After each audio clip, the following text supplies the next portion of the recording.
Good morning, everyone. Happy Tuesday. I hope you are all well. Yay. Okay, great. You have your pencil in hand. You're all ready for me. Love it, love it, love it. Well, hello and welcome to the 2-Bit Circus Playful Learning stream this morning. My name is Kate, and we're going to be going over some fossil ancestry today.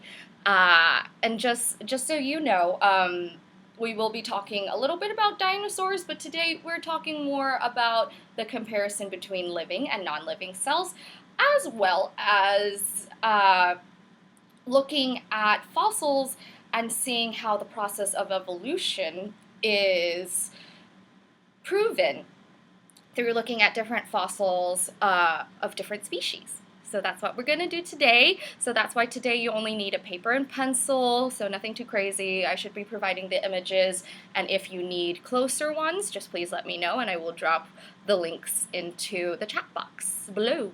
Boop, boop. So anyways, we want to say thank you to our sponsors, Vans, as always, for bringing us to you every day of the week, Monday through Friday, 10 a.m. Pacific Standard Time to 11 a.m. And yesterday we had a bit of a throwback to our past classes in order to help celebrate the Memorial Day. I hope you all had a lovely Memorial Day yesterday and were able to spend some extra time with your families, because I know you're spending a lot of time with them right now. Or I hope you maybe got some sunshine yesterday, but you're ready for the weekend. Get ready to get back to some learning. I'm so excited. Okay, so today we're going to be doing the fossil ancestry activity in your STEAM Carnival playbook. I don't know if it accidentally happened to yours, but I know that with my copy, some of the pages are accidentally mixed up a little bit. So just so that you have some clarity, the activity is on page 160 of the playbook, as well as 166 and 167. Now, this is not the numbers that are printed actually on the pages. These are the numbers of the pages whenever you open up the PDF if you need to follow along today. Fossils look extremely fascinating underneath a microscope, Andy and Ian. And yes, I will be talking lightly about dinosaurs. I wish this was a full dinosaur class, but unfortunately not. But if you like the topic of dinosaurs, please let us know, and maybe we'll come up with a class to explain to you a little bit more about fossil fuels, and the process of fossil fuels, because without fossils, can't have fossil fuel. No, not at all. But today we are going to make that comparison between living and non-living aspects of our world. So I'm going to get started first by giving you this image that you can see right there. My orientation is still a little bit wonky. But this is a cell. Boop, boop, boop. There we go. This is a cell. This is a cell of an... I'm not going to give it away. I shouldn't give it away. But can you tell me if this cell is living or non-living? Do you know any aspects that are particular to living or non-living types? So it looks like this image. We've got a circle, because that is the lens that we see the microscope in. I need to turn down my light because you cannot see anything. There we go. Boop. Oh, nope. Well, I guess I'm going to have to use my big ink pens, and that's okay. Ooh, yes, it is a little bit of a callback to last week about fossil fuels. You're right.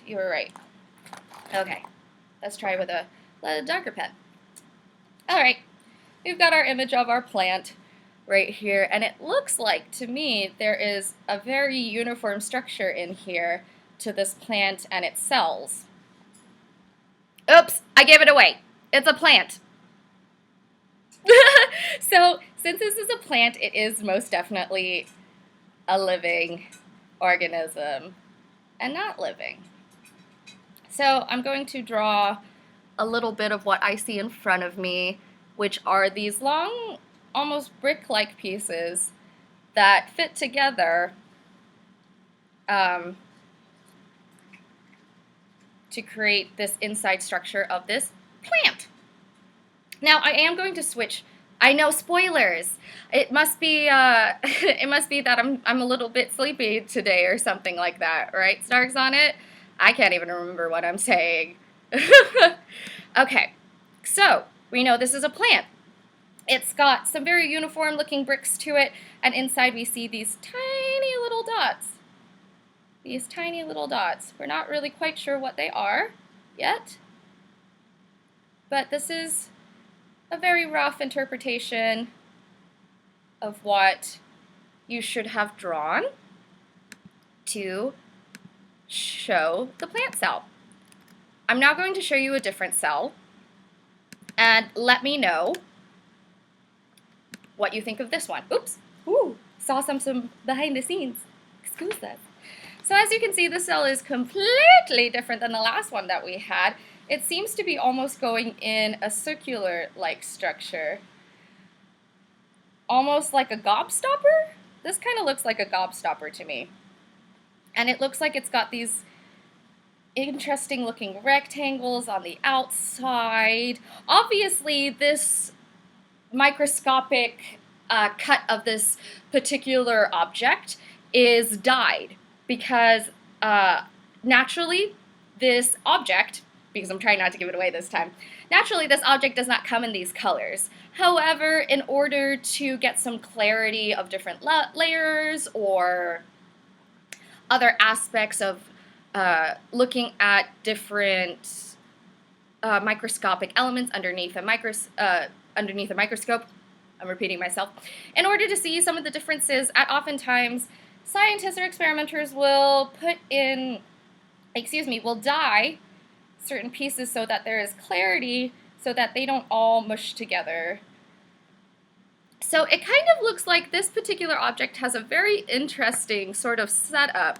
It has these rectangular and hollow outside, followed by a pretty spongy inside. That's a separate color, as we heard, because it was dyed, and there seems to be some sort of sun-like ring around this area, followed by deeper little circles in the dead center. Anybody have any guesses as to what it might be? Anyone? Anyone? Well, my friends, I've never seen this object in this close of a proximity before, in this sort of broken down version of it. I'm trying to find the right words to say. But this is a cork. This is actually the inside of a cork. Not a stem stalks on it. Very close though, but this is the cork. This is what a cork looks like if you cut it very, very, very thinly and then put it under a microscope. So this is a cork versus this plant that we see here. Well, first thing that we notice about the two comparisons of the cells is that there is extreme organization in this plant cell. It seems to be uniform across the board, and everything is identical to the other. While the cork, yes, a cork from a bottle, that's correct, Starks on it, like a wine bottle, or if you've ever had a cork board, or what other things are made out of cork? Oh, shoes. Shoes can be made out of cork sometimes. But yes, cork, that kind of cork that you can get off of, that you can make out of a tree. Cork originally comes from a tree, but it is a non-living component. That's why it's got all these really interesting layers right here that look extremely different than its living counterpart. Now, not only can we see visual differences here between the non-living and the living cell, I wish I had drawn these both right here for you, but there are also a lot of other differences that we can look at as well. So, as I have mentioned about the organization, you can see that living things are highly organized with cells and tissue development. As you can see here, they're highly organized. There's a whole structure to everything and everything's identical. While non-living things, as this cork right here, shows no such organization, and that is very, very true. There's no real uniformity to this. There's all sorts of different components that are making up this particular piece of the cork. Living cells, obviously, because they're alive and they have to take energy, whether that be food, air, water, or a combination of all three, usually a combination of all three. That's what defines a living cell versus a non-living. It doesn't need any of that. You could leave it alone in a dark closet somewhere for months on end and nothing will happen to it. It'll be the exact same piece of cork that you left in there over a month ago. But if you did the same thing to a flower, that flower would not be the same. That flower would be wilted, and unfortunately it would have not gotten the nutrients that it needed to survive. And a major, major difference that we are going to delve into a little deeper today is that the process of evolution only happens to living beings. It does not apply to any non-living source, unfortunately, because non-living beings cannot reproduce, nor can they pass on any sort of genetic material to their offspring in order to further that lineage or that genetic material to the future generations. Oh, I mean, I wish it was a fossil, but it's a small cut of a cork. We can technically fossilize cork, I believe. You can make an imprint. I believe you can almost fossilize anything. It just takes a lot of time and pressure for the element to go through it. But usually in this process, the bones become extremely hardened, or if you've ever had petrified wood, which is fossilized wood, it is solid like a rock. You touch petrified wood and it does not have that sponginess that a regular wood might have, and it's very, very smooth. But yes, it is hard as a rock. But I digress. I apologize. I'm coming back to living versus non-living. Oh, it's cork, Deep Ocean Doctor. That image that you're seeing is a piece of cork. Cool, huh? And last but not least, living organisms always try to sustain a level of homeostasis, which means that their internal environment is constantly at a level that is keeping the living organism safe as well as functioning, and that internal environment has the ability to change depending on the external environment that you have.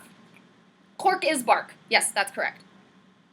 While in non-living creatures, there's not that balance. There's no need for that sense of homeostasis. It's never trying to compete with the elements outside of it. So, for example, we sweat when it gets very hot, and that is our body's reaction to heat, extreme heat. It is trying to reach a level of homeostasis, so we sweat, which in turn makes us cooler, which in turn will, in theory, lower our internal temperature to help combat the external temperature that we're feeling. That's something that I can show you that we all know about. So, now that we know the difference between non-living, such as this pen, this is a non-living object, right? Because it doesn't have anything. But myself, I am a living object. I need water, I need air, I need food, I need shelter in order to be happy and survive. So, that's the biggest difference you can think of between non-living and living creatures. So, since we are talking about the topic of evolution, especially since it only applies to living creatures, it is a theory that all kinds of living things that exist today developed from earlier types. So what that means is that there was a form of an organism of some kind very early on, right after the Big Bang, and the Earth came into being. Right after that, there were a lot of different species that roamed the Earth right before us, such as dinosaurs. We all love dinosaurs. Let me know your favorite dinosaurs in the comments below. Unfortunately, if your favorite dinosaur is a brontosaurus, just like mine, sad to say, my friends, but the brontosaurus is no longer a registered dinosaur because it is actually the skeleton of an apatosaurus, and in the process of finding that skeleton, they found a different dinosaur's head, and they thought that dinosaur's head belonged on the big apatosaurus body, and they called it a brontosaurus, but instead they just found the head of a different dino in the same grave as the body of an apatosaurus, and they have now corrected themselves and clarified the fact that the brontosaurus is no longer a real species. So sad for us lovely brontosaurus lovers. Yes, that's right. That's right, Stark's on it. Brontosaurus is the Pluto of dinosaurs. So, these changes that I'm talking about with evolution, they don't happen right overnight. No, no, no, my friends. Good things take long time, right? So, the differences in evolution happened over many, many, many years. From our studies, we have learned that the simplest forms of life came to being at least 3.5 billion years ago, and the forms of life that continue to these days originated from those very simple beings that used to roam this earth. Through time and through intelligence or learning the environment around us, a combination of all of these things, we have not only gotten rid of some genetic materials that might have made us susceptible to the giant saber tooth we were running from, or maybe it didn't keep us as warm as we needed to during the Ice Age. Unfortunately, due to evolution and the theory that Darwin came up with, those what we would deem weaker members of our species unfortunately died out, and they could not pass on their genetic material. Just the stronger ones could. So that's how we came to be today, in a very complicated way. I wish I could explain this to you a little easier. But the theory of evolution is accepted by nearly all scientists, and it is considered a part of the modern science of biology. As a scientific theory, evolution is absolutely 100% testable. Yes, yes, yes. Scientists have performed many experiments and examined huge amounts of evidence from a variety of different scientific fields in order to provide evidence that supports this. One type of evidence that we were talking about today that we all got very excited about are fossils. And fossils, their definition in the dictionary just means that they are remains of living things preserved in ground or underwater. So there are fossils of leaves, there are fossils of dinosaurs, there are fossils of rodents that happen to live during that time. Fish, all sorts of things. You can just do a quick Google for fossils and you will find a lot of super cool things all under the sun. I have a fun activity for you, and I wish I had grabbed a leaf ahead of time. Excuse me one moment. I'm going to go grab a leaf from outside.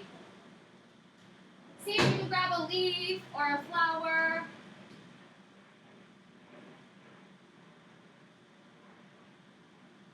Anything that kind of suits your... Oh, sorry, puppy. Suits your fancy. Oh, I just stepped on Mr. Poseidon's hand. He's probably very angry with me. Oh dear. Okay, I apologize for moving. Oh, yes, Spinosaurus is very cool. So, excuse me, I took my scene away from you. Oh, let me go back to my hands. Yay! Okay, so this is a leaf that I just picked up outside from my balcony, and if you ever want to make your own fossils and you don't have anything at home like plaster of Paris, that's okay. I don't have much plaster of Paris at my house either. So this is a very easy way that my art teachers used to tell me I could create imprints. So what you do is you put the object underneath. Oops, this one's not working. Let me see if I can get thinner paper for you, friends. Aha! Thinner paper, and if you can, you might want a pencil. Something with graphite that's a little softer to help differentiate what you're making an impression of and what you are not. Apologize for my absence. Ooh, sliding across the floor. Oh no, we are unplugged. There goes the light. Oh my. There we go. Okay, so, oh my, all my lights turned off. Okay, back to business. So, leaf, paper, thinner paper, got my pencil right here with me, and I'm going to make almost like an etching. of this. I'm sure we've all seen this before at either state fairs or maybe Ren fairs that we've been a part of. I don't know if you ever were able to go to an establishment that had maybe a metal object underneath a piece of paper that you could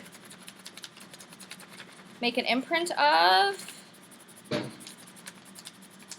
So this is a really easy way for you not to harm nature while you're outside. If you happen to be searching for fossils or local flora or fauna. Flora is plant life, fauna is animal life. This is a way to leave things the way that we found them, because we never want to collect trees or plants from outside, especially in national forests, because they could be very important to the animals that actually live there that aren't us.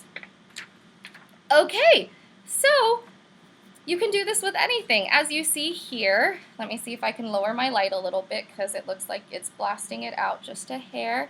Oops, oh my, not turning it off, my friends. Okay, there we go. All right. This leaf has been made into an imprint right here. I've got the exact leaf right here, and I can take this and I can add extra detailing if I happen to see the little leaf cuts right there, how it's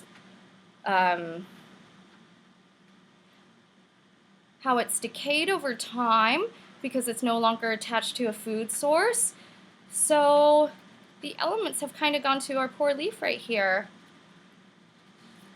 But this is an easy way that you guys can observe the nature that's around you and keep an element of it without taking something out of its natural habitat. I love doing that. There's a lot of objects that you can do that activity with. Uh-oh, I see in the comments we're fighting about real and not real dinosaurs. Oh my. Again, with the lights. I gotta move my chairs. Oh my goodness. Okay. So it says, it looks like Justin is a big fan of Jurassic World's Indominus Rex. But unfortunately, Justin, I kind of agree with Starks on it. He's a sci-fi dino. He's not a real dino. They use genetic mutation to create that Indominus Rex. We don't have scientific proof that we had dinosaurs that have a camouflage. While they might have had elements to their skin, or maybe they grew some gross like horns and stuff to keep themselves protected, but I don't know one that has grown the ability to create camouflage besides a chameleon. The chameleon is the only creature I can think of that has that ability. Uh-oh. Sci-fi does inspire young scientists. I'm not saying don't watch sci-fi at all. I'm just saying that realize that sci-fi is the combination of the word scientific and fantasy. So it is, while elements of it is steeped in science, there is an absolutely fantastical element to everything that you see in sci-fi. So while it may be a possibility for the future, or we might have technology that is along those lines, it might not be exact. Hence the name sci-fi. But I digress. I now want to show you all a little bit more about how fossils can really prove to us that the theory of evolution exists. What I'm going to do first is show you 3 types of different fossilized hands. Yes, Stark's on it. People do need to learn how to distinguish fiction from fact a little better these days. But that's a topic for another time, my dear. But I echo your sentiments extremely.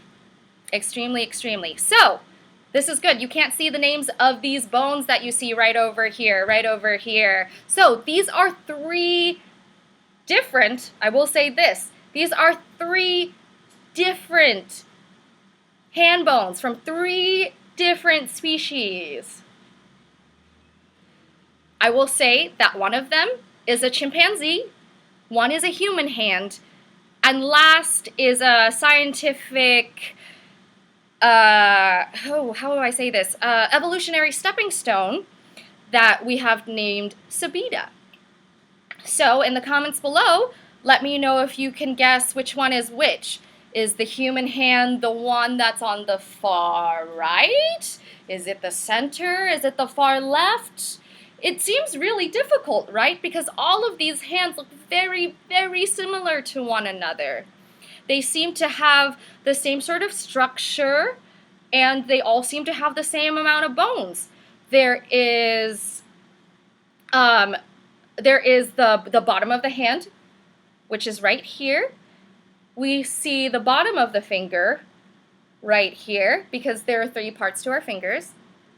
We see that each bone has a middle piece that's right here underneath your skin. And of course, the tippy top of your finger. That's why you can bend your finger like so. It has 3 different parts. If it was one bone, it would just go like this. It wouldn't be able to bend in the middle. No, we have 3 separate bones in each of our fingers right here. Oh, Takora, good guess. But unfortunately, or fortunately for you, the human hand is actually the one in the center.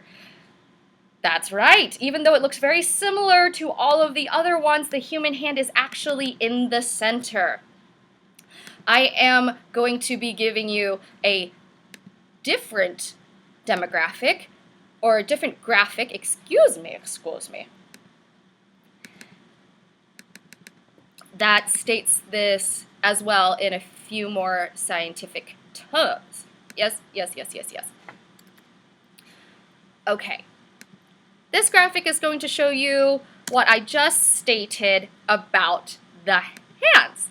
So human hands have relatively short fingers right here, but we do have long thumbs. We do, compared to our chimpanzee brethren. Chimpanzees actually have shorter thumbs, but longer fingers. So their hands look a little bit more disproportionate than ours. So I would say probably more like this. This would be more like a chimpanzee hand versus where our thumb is much longer. Opposable thumbs are very important.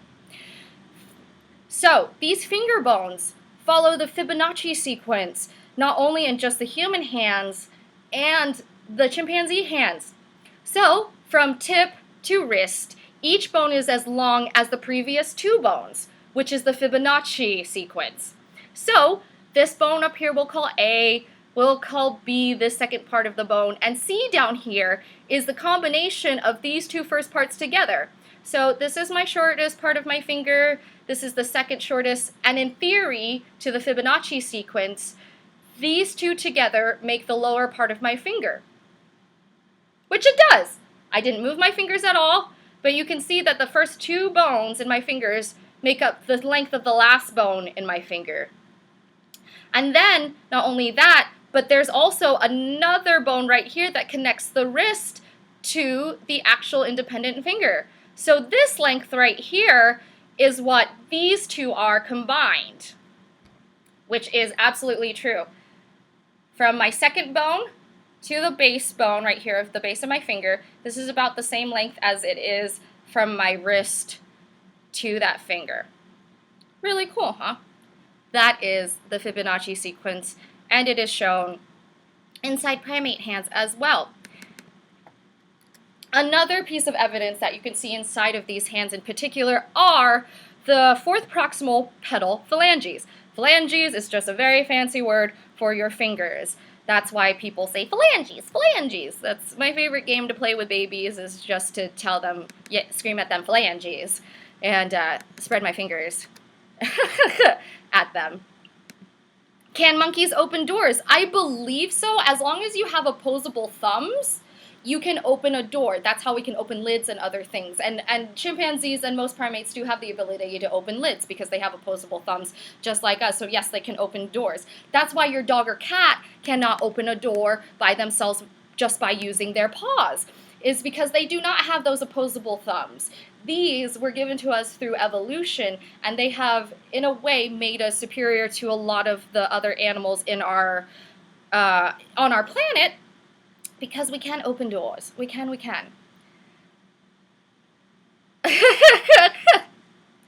You're right, Justin. The velociraptors inside Jurassic Park could open doors with out their thumbs, but velociraptors do have very long fingernails that curve just like this. So that velociraptor, because of its genetic mutation, it, in short, GMO, genetic mutated organism, because of its genetic mutation, it has gained the intelligence enough to understand that if it hooks a nail into a sliding door, it can open it up.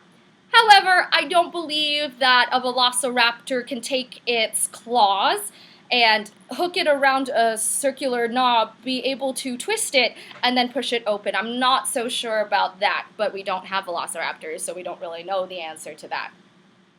Yes, some cats can open doors, however, Stark's on it, but they cannot do it with just one hand.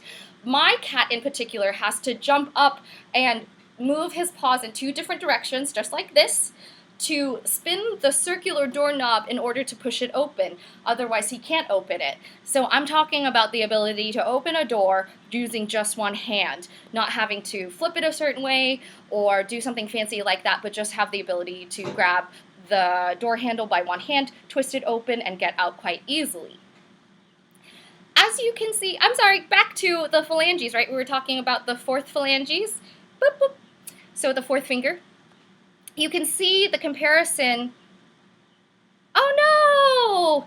We're having network problems? I'm sorry. I wish you weren't having network problems.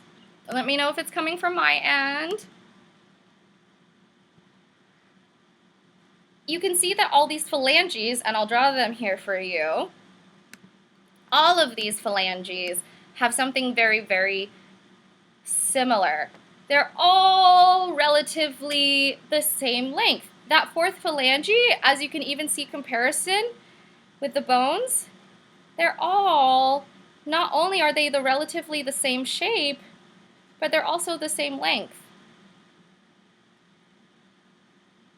And this further helps prove the theory of evolution, is because these bones are so similar, these fossils are so similar in between these species, it's hard not to find the similarities and see how the stages of evolution, whether it be a chimpanzee from the middle of the jungle to a mid-human evolution that dealt more with the desert to a current human today.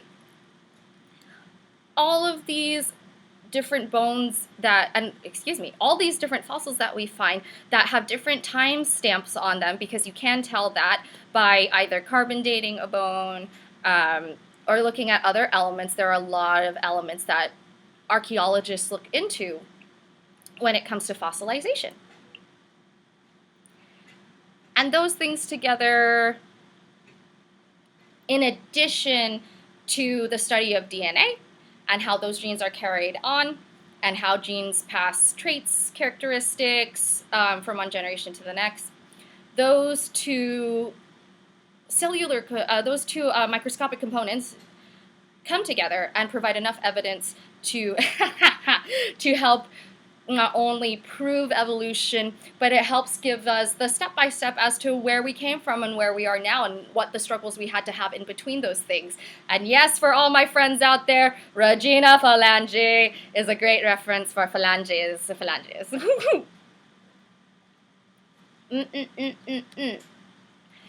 Let me give you a real-life example of a creature that we all know that still exists here today. And for most of us who live in the LA County, we sometimes see them being ridden around.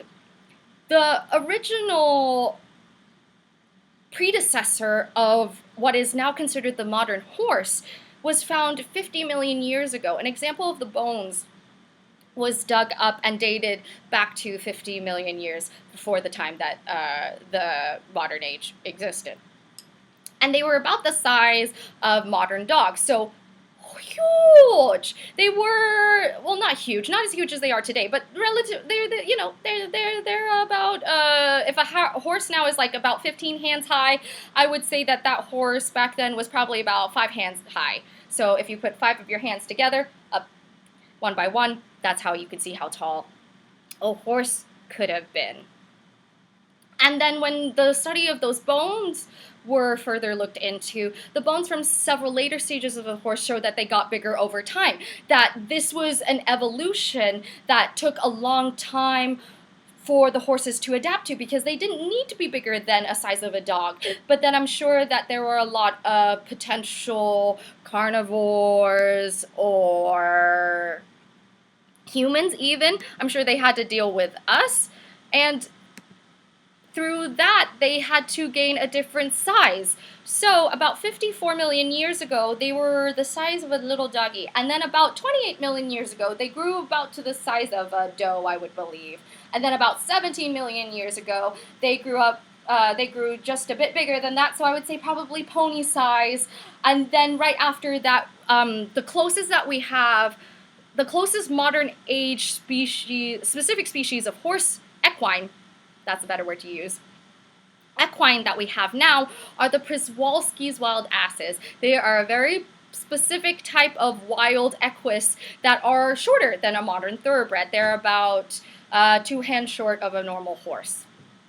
So, as you can see, that evolution took so much time. We went from 54 million years to 28 million years before we saw the next big change. Then that went to 17 million years, and then that is now to the present day.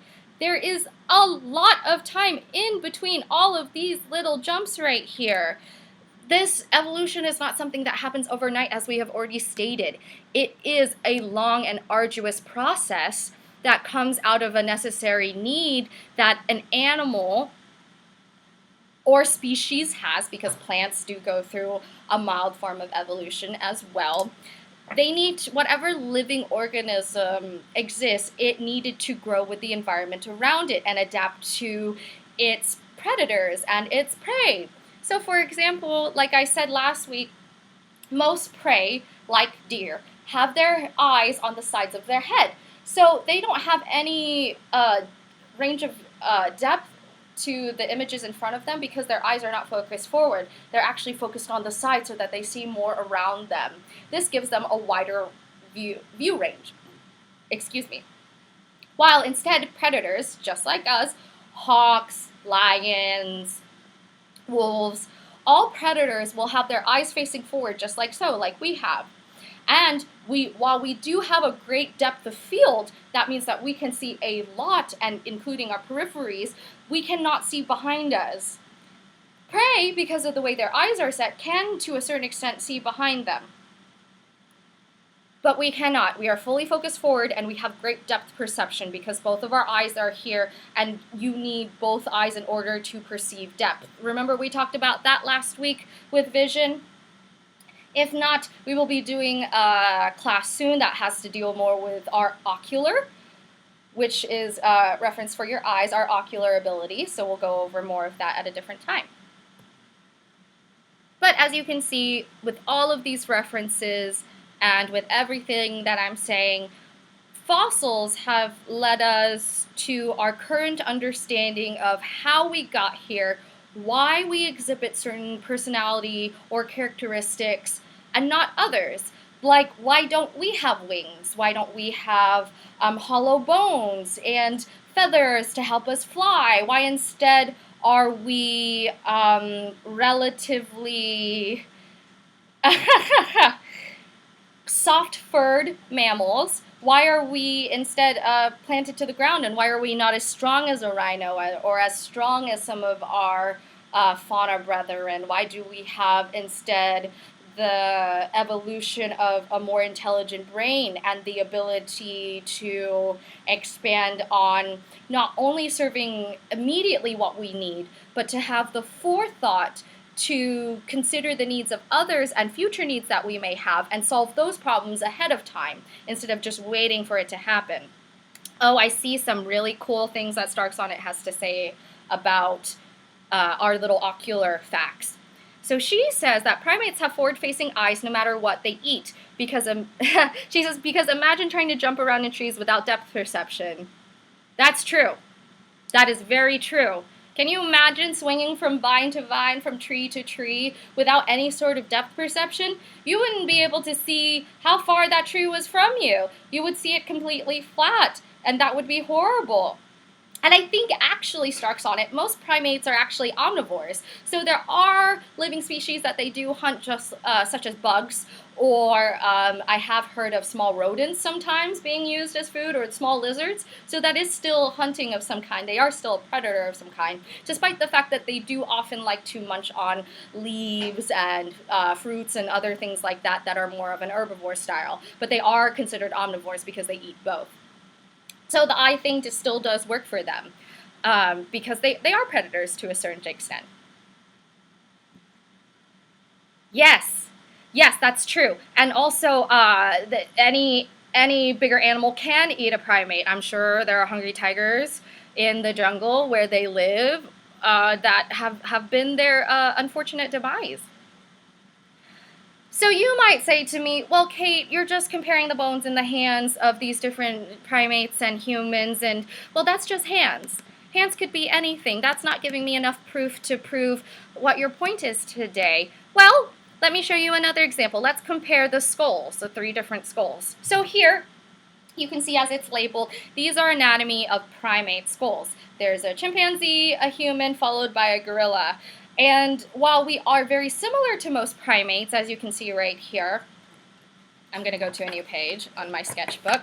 This is why we had a pencil and paper today, so that you could, for all my tactical learners out there like myself, I love to draw so that I can understand these concepts better. So the chimpanzee and the orangutan are considered the 2 major primates that are closest to us in our DNA material. They are considered anywhere from, I believe, 98 to 99% the same genetic material. There are obviously some differences. Our brain has obviously increased in size, as well as the depth of knowledge that we can observe as well as find out is larger than theirs. So our brain mass is a little bit bigger. However, as you can see right here, I'm about to draw the cranium of a chimpanzee. Let's give you a profile view, which means a side view. This is front, this is profile, just so you know. So I'm going to show you the profile of a chimpanzee brain right now, a chimpanzee skull right now, excuse me, as you see it above. As you can see, there is the same dome shape as a human skull right here, but they have a more protruding facial shape. Not only are there huge eye sockets that protrude past the head, but their mouth slopes down in the front to more of a jaw-like structure. There is a jaw here that kind of suffers from an underbite, and an underbite just means that the teeth below, let me see if I can give you an example, the teeth below move out forward just like so. So the bottom teeth cover the top teeth, while an overbite would be the opposite. That means your top teeth are over your bottom teeth. So, the chimpanzee structure looks like it has an underbite. Oh, I didn't know that, Stark's on it, but llamas have huge underbites. Who knew? I wonder if that makes it harder for them to chew their cud. And as you can see, the teeth structure are not the same. While we still have our canine teeth, these, let me make sure that you can see me. These pointed teeth right here. Let me see if I have a pointier one to show you. Aha! These teeth right here. This one right here. Aha! With that point at the end, they are considered our canines. And that's what we use to rip meat. But as you can see on me, my canines aren't as pointy anymore. They're actually kind of flattened out, but they're still there to help rip big chunks of meat out if I'm having a steak or a burger like that, something like that. But as you can see on this chimpanzee, let me draw a close-up view of their mouth.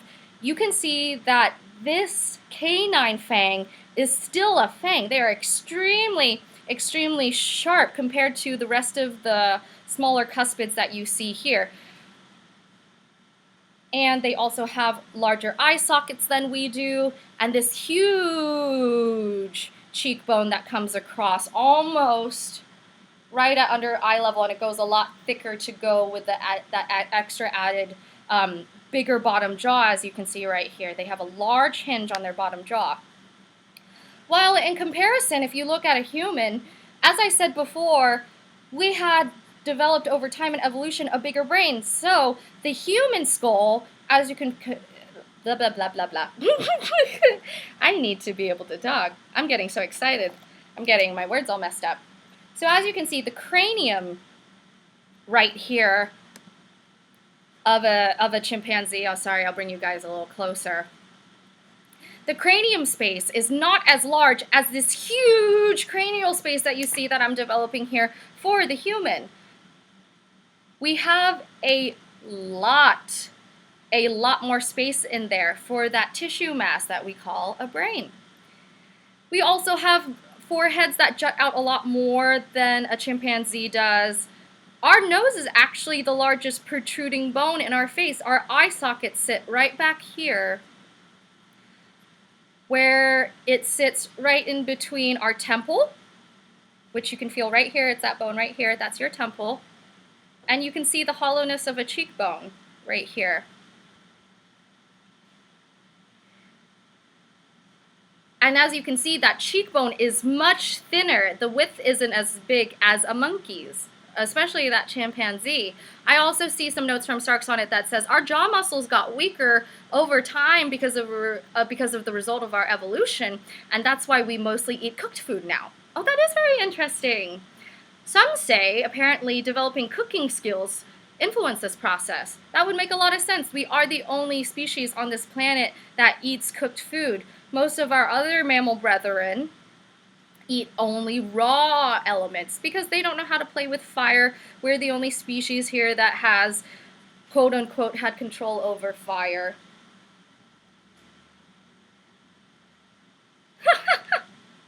So yes, everybody, keep those sourdough starters alive, like Stark says on it. So as you can see, there's a huge comparison between a chimpanzee skull, and that of a human skull.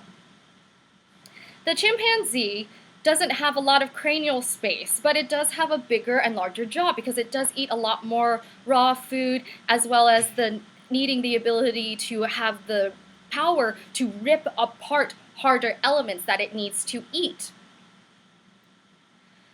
While, as you see, a human has a smaller jawline. It's almost it's comparable to the top of its jaw. These two are exactly the same, without an underbite. We have we try to make both of our sets of teeth meet perfectly so that they can cut the harder things that we're trying to eat, like bread or something very fibrous, anything that we have to pull apart from one another. Think of it like stringy cheese, for example, and that's what our teeth help with.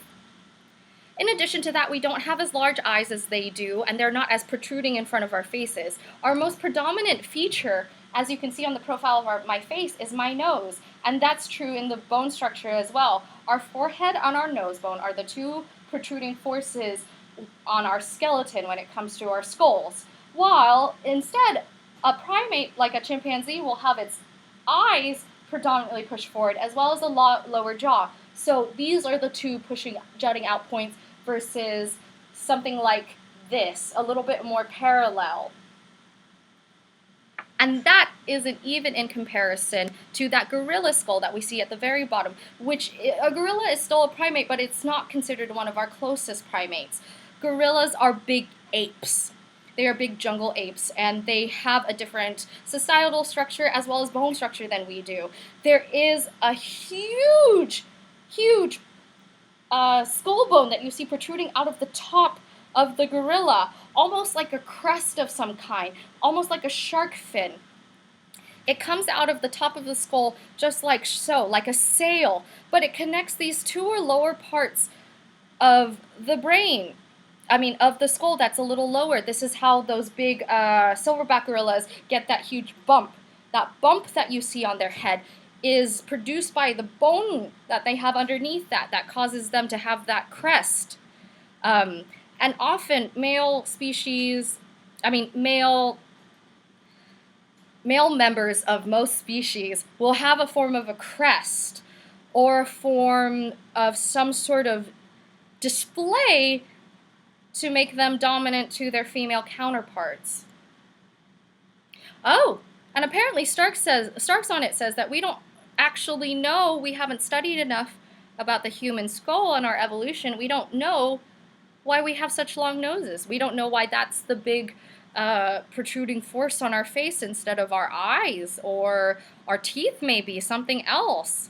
Because, like for wolves, for instance, they have their nose, which is a huge sense for them, protruding forward out of their face, as well as their teeth, which is the first thing that they sense for defense and the first thing that they'll show whenever they feel they're in danger.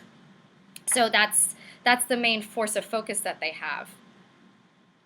Versus humans that really don't.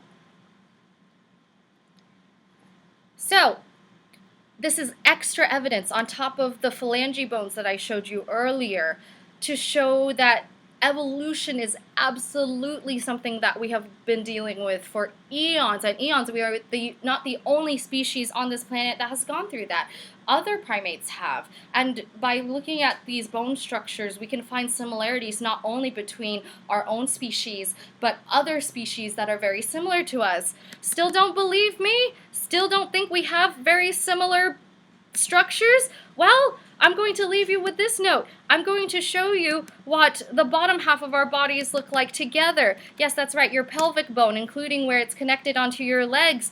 This is a diagram of a chimpanzee next to an australopith,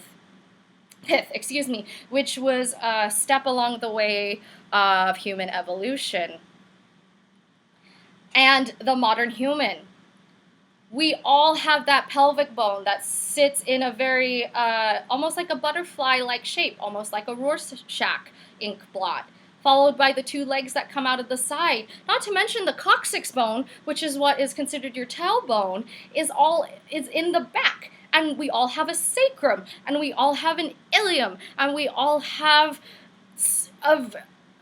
a form of feet of some kind. Now, the biggest difference between our feet and primates' feet is that the chimpanzee has grasping feet. So all of their toes are actually, they have a little bit more space than we do so that they can grip tree branches so that they don't fall. And while we are creatures that mainly live on flat land, we have not developed that ability. We don't have feet like our hands. We don't have that ability to hold on to something like a perch, like a bird, and have something on the back end and have something curl across the top end. Our toes aren't long enough to have that grasping ability because we didn't need it. We didn't need to grasp onto something to keep ourselves safe. Henceforth, we don't have it. Oh gosh, I can only imagine what we could have accomplished if we had opposable toes. And overall, when you see the full skeleton, like I'm showing you right now, the full skeleton of all of these species, the chimpanzee, the human, and the Neanderthal, they are very, very similar. We all have a barrel-shaped chest of some kind, or it is funnel-shaped like the Neanderthal and the monkey, and that then in turn into a barrel-shaped in the human form. We have a short, wide pelvis, just like the Neanderthal does, and our legs over time have actually gotten thinner because they haven't needed to, we weren't so short, so a lot of the weight wasn't carried so heavily on itself, so our bones didn't have to be so dense in order to hold all of our things together. Woo! My friends, that is my long speech about evolution. I'm sorry this one was a little bit more hands-off than you are typically used to with us. But today was more for my tangible learners, my learners who love to see images as well as draw them down themselves so that they can truly see and truly examine the finer details by drawing it out. Because for some people, to draw something out or to write something out helps them learn it better, faster. They can recall it a lot easier. If you are this kind of learner, explore these sorts of ideas of drawing out what you see instead of just looking at the pictures. I know for myself that's really hard for me to remember, but if I draw things, I'll usually remember them because I'll remember the different details. Maybe there's something quirky that I picked up about that specific drawing that kept me there. And there is an absolute art to evolution. There is very small structural changes that you can observe over millions of years. Again, my friends, that is millions of years. We will not be able to see a lot of these evolutions inside of our species within our lifetimes. We don't have quick changes such as that. It takes millions of years for us as a full species to adapt to that new change in our bodies, to hopefully make our lives easier or better. That is usually why we evolve. So, today, we talked about the difference between non-living and living cells. Living cells need some source of energy, light, shelter. It needs a lot of components in order to keep it alive, correct? Because it is living.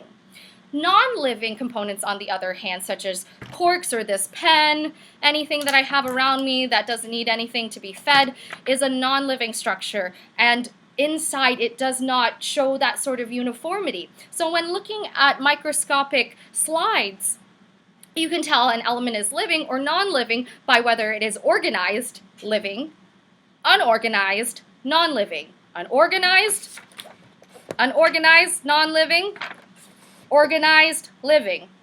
Once we understood that concept, we then started talking about the concept of evolution and how the theory of evolution and the practice and study of evolution is absolutely provable. It is shown by evidence not only found in the fossils that we can find that have been preserved from past species from over 50 million years ago. We can see the processes of modern horses or fish or birds and even plants. We can see where they started from and what that temperature in their environment was like versus what they live in today and the adaptations that they have made along the way so that they survive and they don't become extinct, such as the dodo bird or the saber-toothed tiger. Those are extinct species. Now some because they couldn't adapt and others because we hunted them. But I digress. That is a different conversation for a different day. Lastly, we compared specifically human-like structures. We saw the skeletal structure of not only a chimpanzee, but a Neanderthal, which is considered a halfway evolutionary point between primates and humans.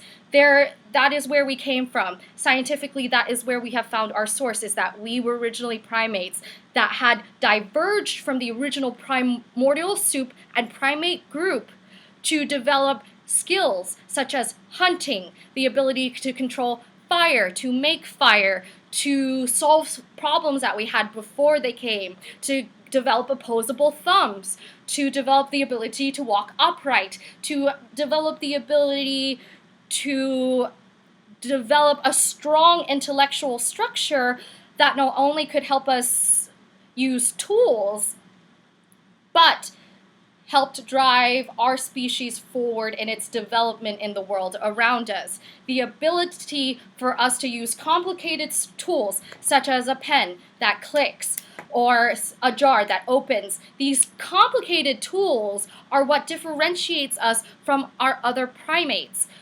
Other primates use simple tools, such as a stick, a rock. We've seen this. We know otters use rocks to bash open the shells, the hard shells of the aquatic animals that they eat. So, we are not the only animals that use tools. We use complicated tools, tools that use multiple processes. You have to do something or you have to plug it in before it works.